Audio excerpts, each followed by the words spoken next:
હનુમાનધારા રાજકોટથી 6 કિલોમીટર દૂર ન્યારી ડેમના કાંઠે આવેલું સ્થળ છે.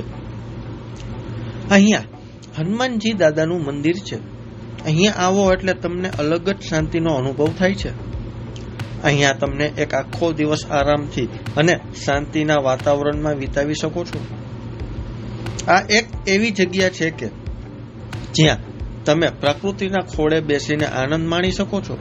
આ હનુમાનધારા અંદાજે 100 વર્ષ જૂનું મંદિર છે.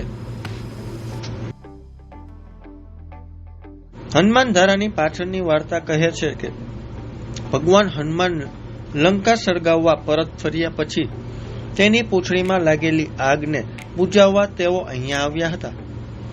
અહીંયા શનિવારે ના દિવસે ભક્તોની ભીડ જામે છે.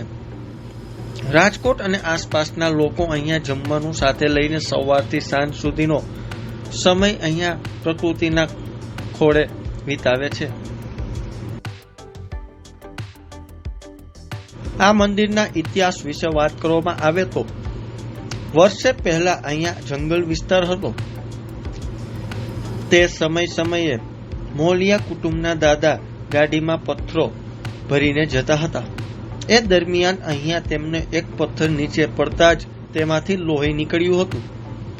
પછી દાદાએ એ પથ્થર ત્યાં જ રહેવા દીધો અને આ પથ્થર હનુમાનજી દાદાનું સ્વરૂપ લાગતું હોવાથી અહીંયા હનુમાનજીની નાની ડેરી બનાવવામાં આવી હતી. આ દાદા તેમની પૂજા કરવા લાગ્યા હતા.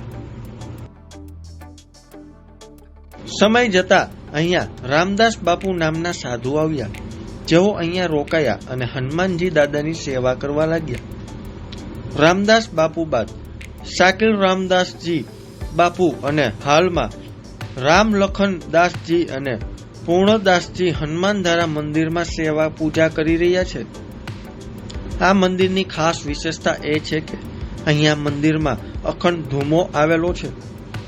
હનુમાનજી દાદાની મૂર્તિ સામે જ આવેલા ધૂણામાં દરરોજ અહીં સેવા પૂજા કરતા મહંત ધૂણે ધખાવીને તપ કરે છે. આ મંદિરમાં ફાળો લેવામાં આવતો નથી. અહીંયા આવતા શ્રદ્ધાળુઓ પોતાની રીતે જ અહીંયા દાન કરે છે. ન્યારી 2 ડેમ પાસે આવેલું હનુમાનધારા મંદિરમાં કુદરતી સૌંદર્યના સાનિધ્યમાં હનુમાનજી દાદા બિરાજમાન છે. ન્યારી 2 ડેમના કાંઠે આસપાસ 16 કળાએ ખીલેલી પ્રકૃતિ અને કલરવ કરતા પક્ષીઓ એટલે અહીંયા આવો એટલે તમને અલૌકિક અનુભૂતિ થશે.